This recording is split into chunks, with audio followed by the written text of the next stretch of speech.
ओम शांति। आज की श्रृंखला में हम जो जाने माने शब्द लेकर आए हैं वो हैं वैल्यूज़, जिसको हम मूल्य कहते हैं, क्वालिटी यानी गुण, पावर जिसे शक्ति कहते हैं, और वर्च्यू यानी सद्गुण। अक्सर हम जब बात करते हैं स्पेशली वैल्यू, क्वालिटी और वर्च्यूज़ की, हम उनको अलग नहीं मानते। हमें लगता है they are one and the same. परंतु आज हम जानेंगे इसमें क्या अंतर है, और जानेंगे कैसे वैल्यूज़ से ही हमारी क्वालिटी, पावर और वर्च्यूज़ डेवलप होती हैं। वैल्यूज़ की इम्पोर्टेंस को हम थोड़ा और डिफरेंट वे में समझते हैं। आपने अक्सर देखा होगा और महसूस भी किया होगा कि व्यक्ति अपना जीवन यापन कैसे भी करें, लेकिन सभी को अपने संबंध संपर्क में वैल्यू बेस्ड व्यक्ति ही अपनी लाइफ में चाहिए। फिर चाहे वो व्यक्ति आप देखें बिजनेसमैन हो, या फिर कोई हाउसवाइफ हो, या फिर गैंगस्टर ही क्यों ना हो, अंडरवर्ल्ड डॉन ही क्यों ना हो, कोई भी, सभी को अपने गैंग में वैल्यू बेस्ड आदमी ही चाहिए। फिर वह मूल्य चाहे लॉयल्टी के फॉर्म में हो, या फिर ऑनेस्टी के, या पंचुअलिटी के रूप में। तो सबसे पहले हम वैल्यू यानी मूल्य को डिस्कस करेंगे। आखिर ये वैल्यूज़ होती क्या हैं?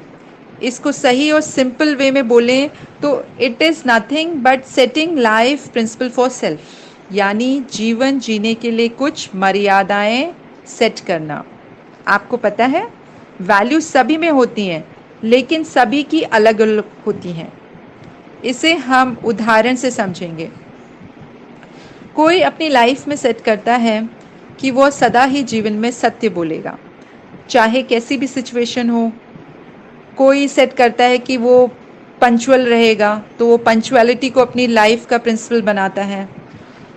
कोई में आदत होती है कि हर चीज़ में पॉजिटिविटी देखने की। अब आप लोगों में से बहुतों के मन में यह प्रश्न चल रहा होगा कि वैल्यूज़ को अपनी लाइफ में धारण करेंगे तो इससे बेनिफिट क्या होगा। बिल्कुल सही प्रश्न है। तो वैल्यू हमारी लाइफ में बहुत इंपॉर्टेंट रोल प्ले करते हैं। जितना हम इसे पकड़ कर रखते हैं, अर्थात यूज़ करते हैं, हम शक्तिशाली और निर्भय होते हैं। अगर हम बोलें तो it just work like a compass. Compass के बारे में तो आपको मालूम ही होगा। जब समुद्र में तूफान आता है तो जहाज को सही डायरेक्शन में ले जाने के लिए कॉम्पस को यूज़ किया जाता है। ठीक उसी प्रकार हमारी जीवन रूपी शिप यानी नैया सही डायरेक्शन में जा रही है, इसके लिए हम वैल्यू रूपी कॉम्पस को यूज़ करते हैं, सो दैट हम अपनी लाइफ में कोई भी डिसीज़न को परख कर उसे अपने वैल्यूज़ के तराजू से नाप तोल कर आगे बढ़ें। लाइफ में हमें कभी भी खालीपन नहीं लगेगा। वैल्यूज़ हमेशा लॉन्ग टर्म होते हैं। इट मीन्स उसकी बेनिफिट जो होती है वो बहुत लंबे समय तक का होता है। अब जो नेक्स्ट डिस्कस करेंगे वो है क्वालिटी यानी गुण। वैल्यू को जब हम बार बार यूज़ करते हैं, यानी जो हमने अपनी लाइफ में प्रिंसिपल कहो या अपनी जीवन में जो मर्यादाएं सेट की हैं उसको हम अपनी लाइफ में प्रैक्टिकली यूज़ करते हैं, तो वही वैल्यू हमारी क्वालिटी का रूप बन जाती है। इसको हम एक एग्जाम्पल से समझें। सपोज़ आपने ये अपनी लाइफ का प्रिंसिपल बनाया है कि आप कभी भी किसी से ब्राइब नहीं लेंगे, हमेशा सत्यता से अपना जीवन यापन करेंगे। उसे जब हम बार बार यूज़ करते हैं तो यह आपकी क्वालिटी बन जाती है। तो लोग इसके ही आधार पर आपको ऑनेस्टी का टाइटल दे देते हैं। इसको एक और एग्जाम्पल से समझें, जैसे कि महात्मा गांधी जी जब भी कुछ अन्याय होता था तो वो हिंसा का सहारा नहीं लेते थे। जब भी कभी अन्याय होता था तो वो उसके खिलाफ आंदोलन करते थे। जैसे उन्होंने बहुत सारे आंदोलन किए, सत्याग्रह आंदोलन, आउट इंडिया मूवमेंट आदि आदि। तो इसीलिए उनको अहिंसावादी के रूप में भी जाना जाता है। So value based person is the requirement of everyone in this world. बेशक वह व्यक्ति खुद उसे अपनी लाइफ में नहीं फॉलो करता होगा, परंतु वह चाहेगा उसके संपर्क में जो भी हो वो ईमानदार और हार्ड वर्किंग हो। और हाँ, सबसे बड़ा एग्जाम्पल तो आप खुद ही हैं।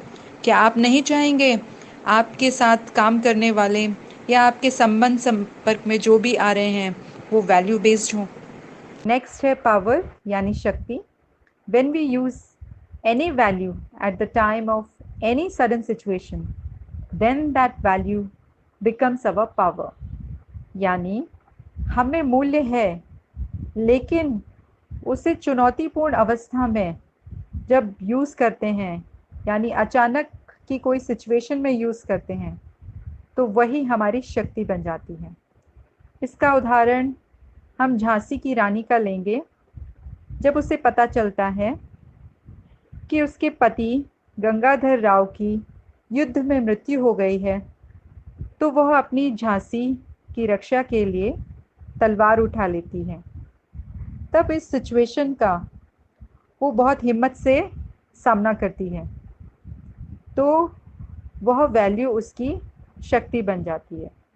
आइए सहज राजयोग द्वारा अपने मूल्यों के मूल को जानें और पहचानें, और ऐसे कौशल और विधियों को सीखें जो सरल और स्पष्ट हो, और उस सर्वोच्च सत्ता के साथ का सरलता से अनुभव कीजिए। मिलते हैं नेक्स्ट एपिसोड में कुछ और जानी मानी शब्दावलियों के साथ। तब तक के लिए ओम शांति।